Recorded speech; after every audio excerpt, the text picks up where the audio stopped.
Bookie match करने के series में आप सबका स्वागत है। इस वीडियो में हम डिस्कस करेंगे chapter number 9 of ICI model, जहाँ पे हम रिलेटेड सर्विसेज के बारे में बात करेंगे। और हमारे बुक में वो चैप्टर नंबर है 8, जहाँ पे अपन रिलेटेड सर्विसेज के बारे में बात करते हैं।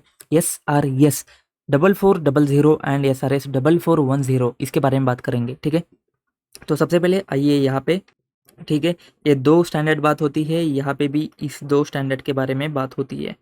ठीक है, चलिए शुरू करते हैं। सबसे पहले इंट्रोडक्शन आ जाता है। इंट्रोडक्शन के बारे में छोड़ दो, ये इंट्रोडक्शन के बारे में क्या ही बात करना है। ये देखो, ये सारी चीज़ें यहाँ पे तुम्हारी कवर हो जाएगी। कहाँ पे कवर हो जाएगी सर, कैसे कवर हो जाएगी? देखो, ये टैक्स रिटर्न के बारे में, कंसल्टिंग के बारे में बात करता है।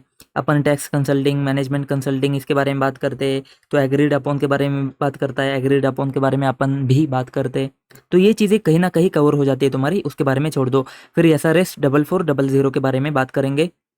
ऑब्जेक्टिव से शुरू हो जाता है, ऑब्जेक्टिव से शुरू हो जाता है हमारे पास में भी। Audit versus agreed upon procedures, ये हमारा कंटेंट है। ये देखो मैच हो जाएगा। ये तुम्हारे 3 पॉइंट्स यहाँ पे हमारे 3 पॉइंट्स के साथ में मैच करेंगे। जनरल प्रिंसिपल्स, जनरल प्रिंसिपल्स, फिर ये सारे प्रिंसिपल जो है वो तुम्हारे यहाँ पे मैच करेंगे। ठीक है, फिर बात आती है defining terms of engagement. Terms of engagement, planning and evidence के बारे में बात होती है। टर्म्स ऑफ एंगेजमेंट में ये जो ई तक पॉइंट्स है ना, ये देखो, ये सारे पॉइंट्स तुम्हारे यहाँ पे कवर हो जाएंगे। ठीक है, फिर ये जो 2 पॉइंट्स है ना, ये तुम्हारे यहाँ पे कवर हो जाएंगे। ठीक है, ये देखो, ये 2 पॉइंट्स तुम्हारे मैच करेंगे। फिर प्लानिंग के बारे में बात होती है, एविडेंस के बारे में बात होती है, प्रोसीजर एंड एविडेंस के बारे में बात होती है।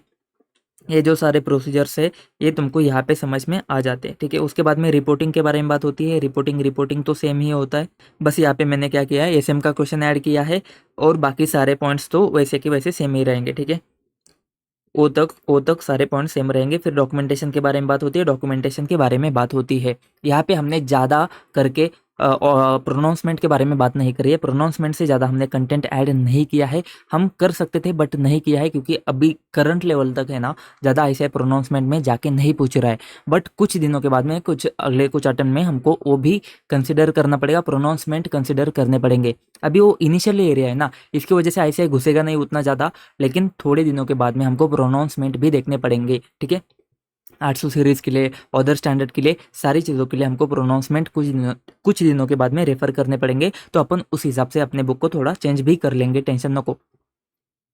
फिर 4410 के बारे में बात करते हैं। कंपाइलेशन एंगेजमेंट के बारे में बात करता है। अभी ये सारी चीज़ तुमको यहाँ पे दिख के आ जाएगी। ठीक है, कंपाइलेशन एंगेजमेंट क्या है, व्हाट इज़ कंपाइलेशन एंगेजमेंट, उसका पर्पज़ क्या है कंपाइलेशन एंगेजमेंट का, ये पॉइंट्स तुमको यहाँ पे दिख के आ जाएंगे। देखो, टू कंप्लाई विथ, ठीक है, फिर ये 3 पॉइंट तुम्हारे यहाँ पे कवर हो जाएंगे। ठीक है, ये क्वेश्चन इंपॉर्टेंट है, तो इसको अपन ने क्वेश्चन भी यहाँ पे दिया है। ठीक है, फिर ऑब्जेक्टिव्स के बारे में बात होती है। ऑब्जेक्टिव्स के बारे में ये 2 पॉइंट्स आते हैं, 2 पॉइंट्स हमने भी यहाँ पे दिए है। ठीक है, scope of compilation engagement, scope of compilation engagement के बारे में बात होती है।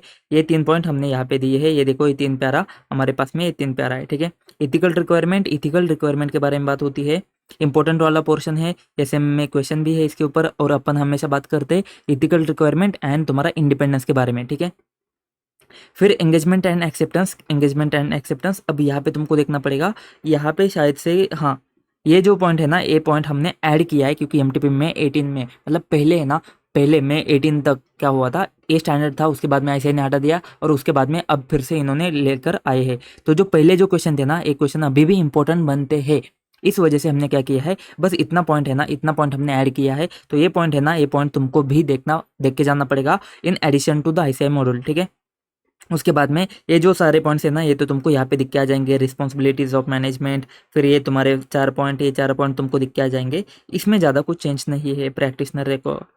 प्रैक्टिशनर शैल रिकॉर्ड वगैरह, ये सारे पॉइंट तुमको यहाँ पे दिख के आ जाएंगे। ठीक है, परफॉर्मिंग द एंगेजमेंट, यहाँ पे हमने क्या किया, एसएम का क्वेश्चन ऐड किया है, और बोला है कि सारे पॉइंट आपको लिखने पड़ेंगे। फिर ये हमने ना पॉइंट वाइज बहुत तोड़ तोड़ के अच्छे से लिखा है। देखो, ये जो सारे पॉइंट्स है ना, ये सारा जो कंटेंट है ना, ये सारा कंटेंट यहाँ तक अपन ने हमेशा एकदम परफेक्टली तोड़ तोड़ के लिखा है। अगर आपका सजेस्टेड आंसर आता है ना भाई, ऐसे मैच करेगा, मज़ा आ जाएगा आपको। ठीक है, ये देखो, एमटीपी में 24 का क्वेश्चन था, एकदम मैंने बोला कि यहाँ पे 6 to 10 लिखना है, बट आपने क्या करना है, 5 to 10 लिखो मोस्ट ऑफ द केसेस में। ठीक है, तो ये जो है ना, एकदम तोड़ तोड़ के एकदम अच्छे से मैंने क्या किया है, यहाँ पे दिया है आपको, ताकि भाई पढ़ने के बाद में दिमाग में अपने आप चीज़ें सेट हो जाए। ठीक है, फिर बात करते हैं कम्युनिकेशन, नीचे आएगा तुम्हारा प्रैक्टिशनर्स रिपोर्ट के बारे में बात होती है। प्रैक्टिशनर्स रिपोर्ट में देखो सारी चीज़ें, रिपोर्ट में तो कोई चेंज होता ही नहीं है ना वैसे भी, ठीक है। तो रिपोर्ट में तो तुम्हारा वैसा है, देखो कम्युनिकेशन आ गया ऊपर का, एंड डॉक्यूमेंटेशन के बारे में बात होती है। एंगेजमेंट लेवल, क्वालिटी कंट्रोल देखो सेम होता है, इसमें कोई दिक्कत नहीं है। डॉक्यूमेंटेशन के बारे में देखो ये पॉइंट आते हैं, ये पॉइंट हमारे पास में यहाँ तक आ जाते हैं, ठीक है। तो ये हो जाता है हमारा मैच ऐसे मॉडल के साथ में। मिलते हैं नेक्स्ट वीडियो में, तब तक के लिए जय हिंद।